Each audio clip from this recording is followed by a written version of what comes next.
को श्री हनुमान जी की पूंछ से चिढ़ थी। बात साधारण है, लेकिन अगर देखा जाए तो पूंछ से ही क्यों चिढ़ थी? पूंछ शब्द में श्लेष है, अंग विशेष को तो पूंछ कहते ही हैं, और समाज में लौकिक प्रतिष्ठा को भी पूंछ कहते हैं। जिससे भी पूछो कि भाई इनका क्या हाल है, तो लोग प्रशंसा करने में कहते इन्हें साधारण आदमी समझते हो, इनकी बड़ी पूंछ है। कुछ लोग तो कहते हैं इनकी यहां से लेके वहां तक पूंछ है, और आदमी खुश होता है कि हमारी पूंछ है।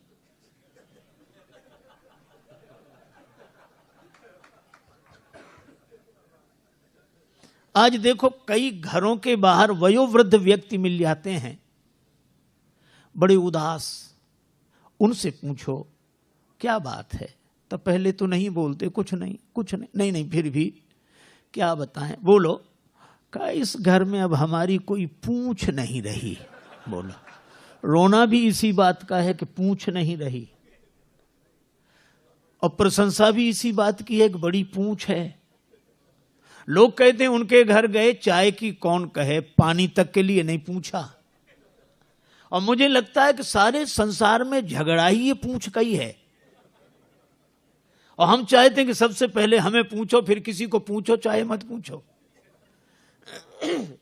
और रावण को भी श्री हनुमान जी की पूंछ से चिढ़ है, क्योंकि उसे लगता है कि हमारे यहां इनकी पूंछ।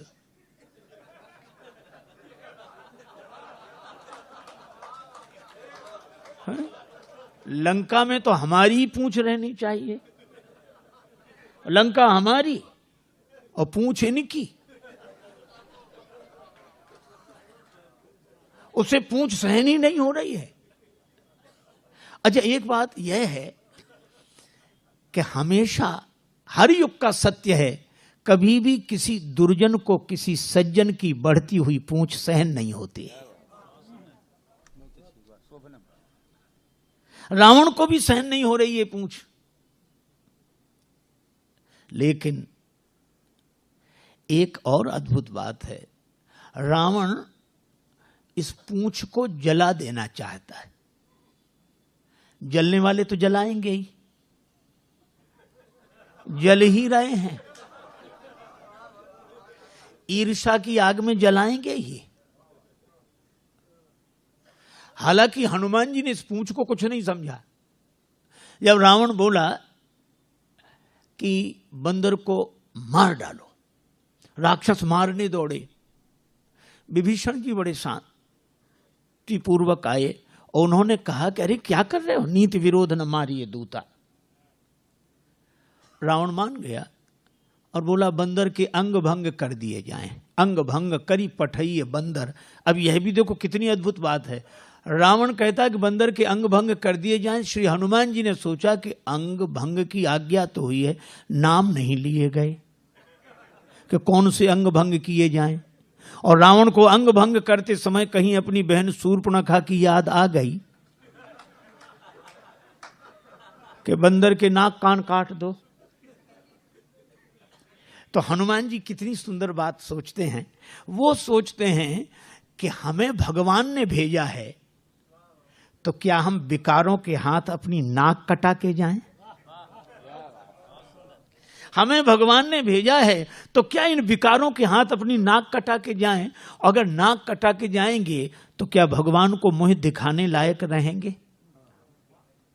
और हमें लगता है कि हम सबको भी भगवान ने भेजा है यहां, तो कम से कम इन विकारों के हाथ से नाक कटा कर न जाएं।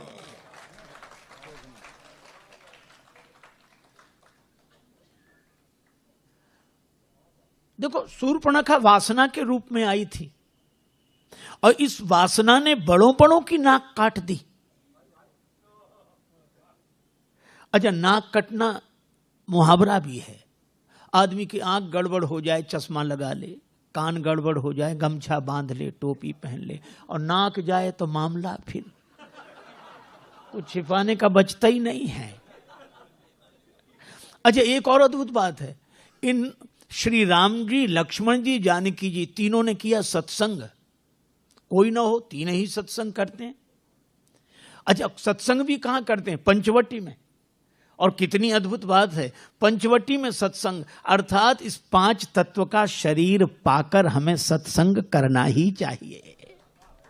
और कोई ना हो, कोई बात नहीं, लक्ष्मण जी पूछते हैं, राम जी उत्तर देते हैं, जानकी माता श्रोता हैं, तीन ही सत्संग कर रहे हैं। ज्ञान वैराग्य भक्ति का सत्संग हुआ और सत्संग के बाद शूर्पणखा आई। ये बड़ी अटपटी बात है, सत्संग के बाद शूर्पणखा, पहले आती तो समझ में आती, पर सत्संग के बाद आएगी ही, क्योंकि परीक्षा तो पढ़ाई के बाद ही आती है। सत्संगी सच्चे की कच्चे ये परीक्षा करने आई। पर धन्य है रामचरितमानस का यह प्रसंग कि इस वासना ने बड़ों बड़ों की नाक काट दी, और उस वासना को नाक कान काट के विरूपीकरण कर दिया इन सत्संगियों ने। अगर सत्संग सच्चा हो तो वासना नाक कान नहीं काट पाती, वासना ही नाक कान कटा कर जाती है। तो हनुमान जी सोचते हैं कि हम रावण के यहां से नाक कान कटा के जाएं? नहीं, तो फिर नाक तो बनी रहे, पूंछ जाए तो जाए, पूंछ तो पीछे है। हनुमान जी ने एक काम किया, पूंछ लटक रही थी पीछे, दोनों हाथ से पूंछ को उठाया, माथे से लगाया। पूंछ को कभी चूमते हैं, फिर माथे से लगाते हैं, चूमते हैं, फिर माथे से। रावण ने देखा कि मामला क्या है। रावण तुरंत बोला, कपि कह ममता पूंछ पर। हम समझ गए कि बंदर को और कोई अंग ही याद नहीं आया, पूंछ ही याद आई, और रावण की दृष्टि पूंछ पे गई। सबई कहो समझाए, हनुमान जी ने सोचा काम बन गया। लेकिन रावण यह भी तो कह सकता है कि एक तलवार मंगाए के पूंछ देव कटवाए। हनुमान जी ने सोचा कि ये तो ठीक नहीं होगा, तो सरस्वती माता से प्रार्थना की कि कुंभकर्ण की बुद्धि बदली थी तो इसकी भी बदल दो। रावण बोला, तेल बोरी पट बांध पुनि पावक देहु लगाए, तेल में कपड़े डुबो, पूंछ में लपेटो, आग लगा दो। बचन सुनत कपि मन मुस्काना, भई सहाय सारद में जाना। सरस्वती माता ने सहायता कर दी। माई भगवती शारदा, शारदा शारदा, माई भगवती शारदा। जय मराल बाहिनी महारानी,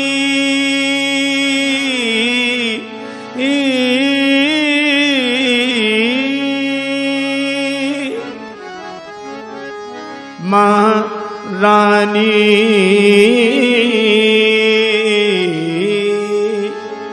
मराल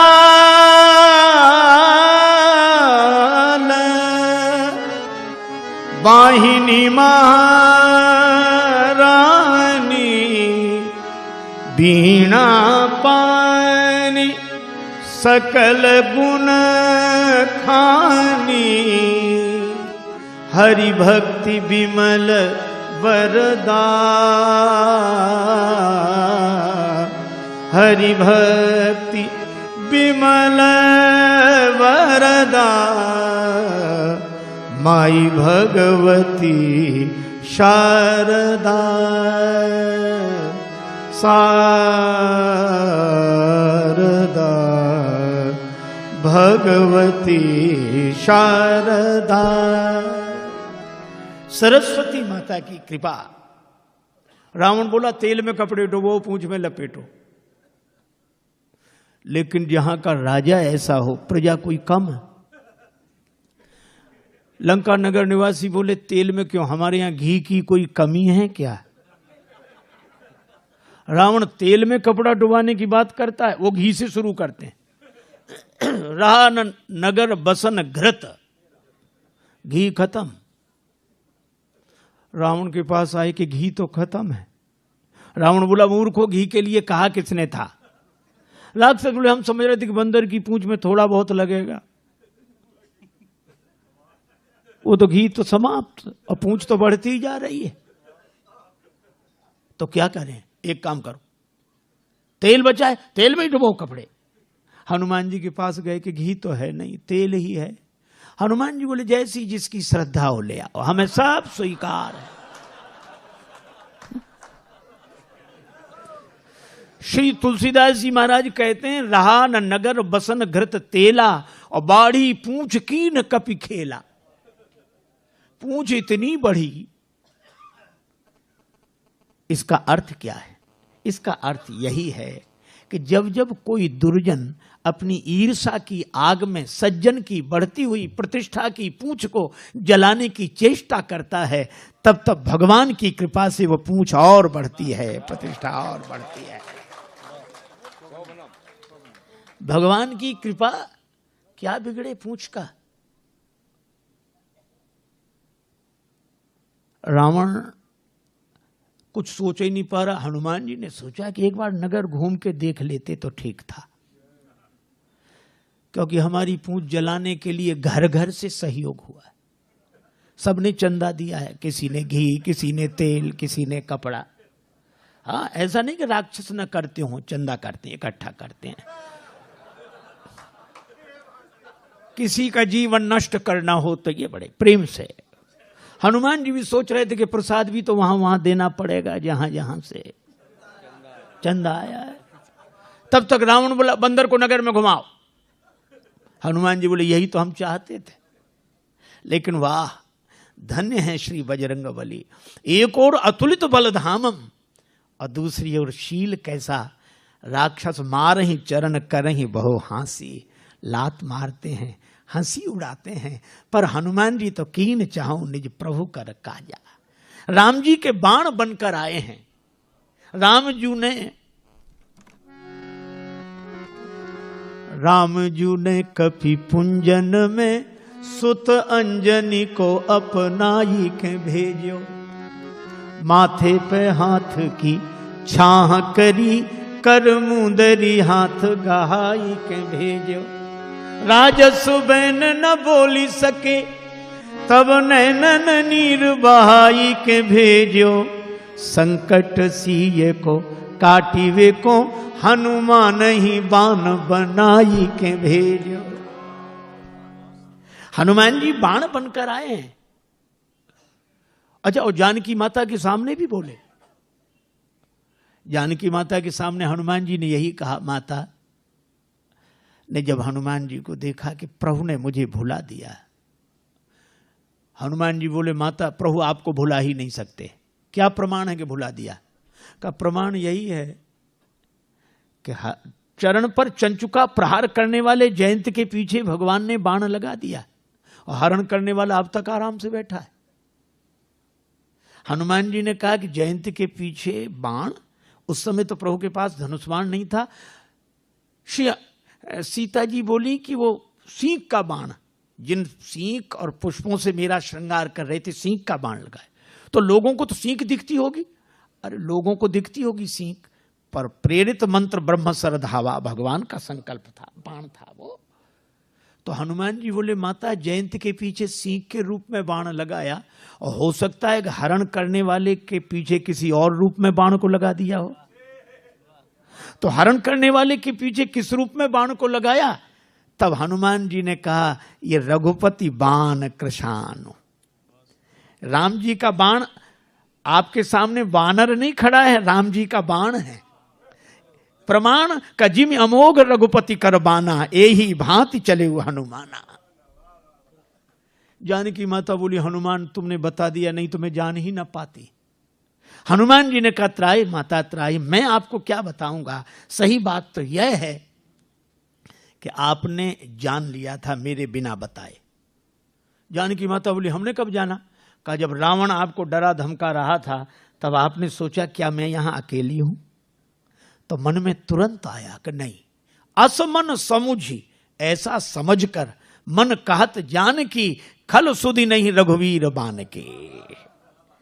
अगर इतर कथाओं का आश्रय न लिया जाए तो राम जी का बाण तो हनुमान जी ही हैं। और श्री हनुमान जी राम जी के बाण, अच्छा बाण तो चलते हम लोगों ने देखे होंगे, वैसे न देखे हो तो टीवी सीरियल में, महाभारत रामायण में बाण चलते हैं। लेकिन इन बाणों के पांव नहीं देखे होंगे। दिखे कहीं किसी को बाण के पांव? पांव है नहीं और चलते हैं। इसका अर्थ है बिना साधन के गति होती इनकी। साधन नहीं है पर गति होती है। और मैं कहता हूं कि जो राम जी के हाथ का बाण बन गया उसकी गति भगवान के हाथ में होती है, साधन में नहीं। तो हनुमान जी तो राम जी के बाण हैं। चाहे कोई कुछ भी कहे सुने, पूरी लंका घूम कर आए, देख लिया विभीषण जी के घर से कुछ नहीं आया। हनुमान जी ने सोचा इन्हें प्रसाद भी नहीं देना है, जिनने चंदा ही नहीं दिया इन्हें काहे का प्रसाद। और जब आग लगी तब देखो कितनी अद्भुत बात है, आग तो खुद बता देती कि हम लग गए। आग हनुमान जी को देखनी पड़ी कि सचमुच लग गई। पावक जरत दीख हनुमंता, अग्नि उन्हें नहीं जला रही है, उन्होंने देखा कि आग लग गई। और जो कितना बढ़िया काम किया।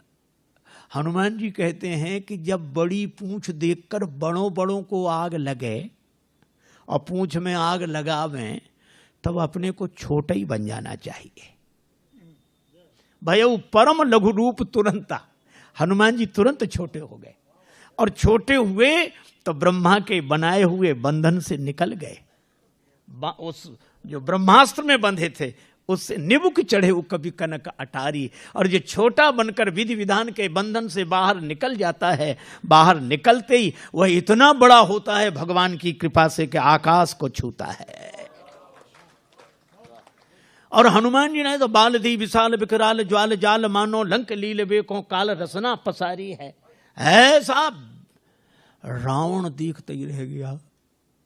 जो राक्षस सब देख रहे हैं बचाओ बचाओ, रावण कहता है चिंता मत करो। राक्षस बोले अजीब, हम मर रहे हैं ये कहते चिंता मत करो। रावण ने बड़ी चेष्टा की, बादल बुलाए पर हवा इतनी तेज कि पानी कहीं बरसाएं बादल गिरे कहीं। बादल कहते हम फैसला ही नहीं कर पा रहे कहां से बरसें कि लंका में गिरे पानी।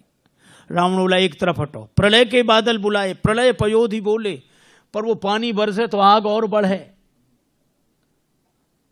बड़ी समस्या, अंत में जल गई लंका की नहीं। और हनुमान जी की पूंछ का कुछ नहीं बिगड़ा। मैं भी कहता हूं कितनी भी आग लगी दिखाई दे, विरोध की आग, वो विरोध की आग नहीं है। आपने देखा होगा हाथी जब चलता है झूमते हुए चलता है, भगवान हाथी की तरह। लेकिन एक हाथी किसी गांव में आ जाए तो गांव भर के वयोवृद्ध श्रद्धालु हाथ जोड़कर खड़े हो जाते हैं। अब क्या कहते हैं छोटे बच्चों, हाथ जोड़ो, गणेश जी हैं। गणेश जी के हाथ जोड़े जाते हैं। गणेश जी के भाव से हाथी के हाथ जोड़े जाते हैं। शायद कोई पशु ऐसा हो जिसके इतने हाथ जोड़े जाते हो जितने हाथी के। लेकिन दूसरी विडंबना भी है। ये तो सही है कि सबसे ज्यादा हाथ हाथी के जोड़े जाते हैं, पर विडंबना ये है कि जितने भौंकने वाले इसके पीछे पड़ते हैं शायद किसी के पीछे पड़ते हो।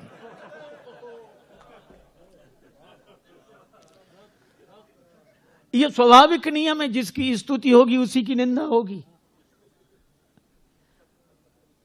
जिसके सामने लोग हाथ जोड़े खड़े होंगे भौंकने वाले उसी के पीछे पड़े होंगे, स्वाभाविक नियम। अच्छा, लेकिन एक अद्भुत बात मैं कई बार सोचता हूं कि कुत्तों को हाथी से क्या तकलीफ, काहे को भौंकते हैं ये। अच्छा, कुत्ते सचमुच हमारी भाषा समझते होते तो हम जरूर पूछते, और कुत्ते एक ही उत्तर देते अगर सच बोलते तो कुत्ते यही कहते कि हमें हाथी से कोई तकलीफ नहीं। फिर क्यों भौंकते हुए इसके पीछे पड़े हो? तो कुत्ते कहते हमें तो इसके आगे जो हाथ जोड़े खड़े हैं वे सहन नहीं हो रहे हैं, बस, और कोई कारण नहीं। हमें तो इसके आगे हाथ जोड़े जो खड़े हैं वे सहन नहीं हो रहे। अच्छा, एक और विडंबना है, कुत्तों में इतनी हिम्मत नहीं कि आगे आके भौंकें।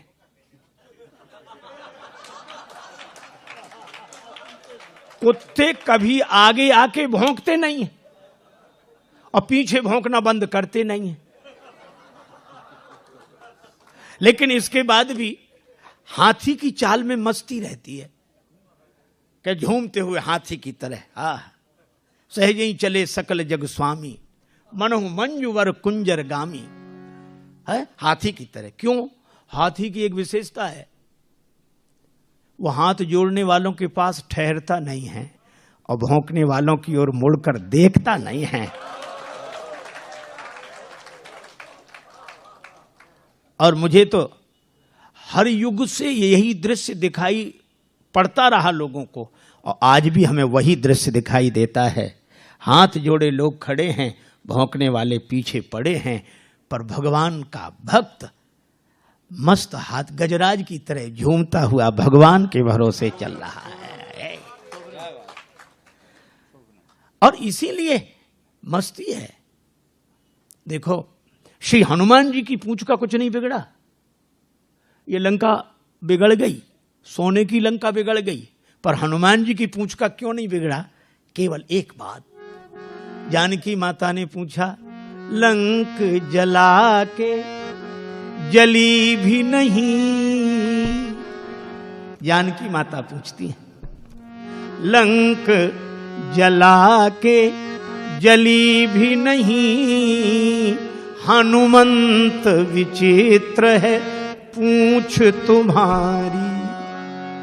हनुमान, बड़ी अद्भुत पूंछ है, लंका जला के भी नहीं जली। कौन सा जादू भरा इसमें, कौन सा जादू राजेश भरा, हंसी पूछती हैं मिथिलेश दुलारी। कौन सा जादू है हनुमान तुम्हारी पूंछ में? हनुमान जी ने कहा कि माता, बोले कपी हिय राघव आगे हैं, हृदय में आगे राम जी हैं। बोले कपी हिय राघव आगे हैं, और पीछे है पूंछ रहस्य है भारी। हृदय में आगे राम जी हैं और पीछे मेरी पूंछ है, तो अर्थ इतना ही सा है कि वानर को भला पूछता कौन, श्री राम के पीछे है पूंछ हमारी। इस वानर को कौन पूछता? राम जी आगे हैं और राम जी के कारण ही मेरी पूंछ है। और जिस पूंछ के आगे भगवान हृदय में विराजमान हो, उसे पूंछ के पीछे नहीं पड़ना पड़ता, पूंछ उसके पीछे पड़ जाती है। और इसीलिए हनुमान जी की यह पूंछ की महिमा है, जिसका रावण कभी कुछ नहीं बिगाड़ सका। और आज तक हनुमान जी की पूंछ है, राम ते अधिक राम कर दासा।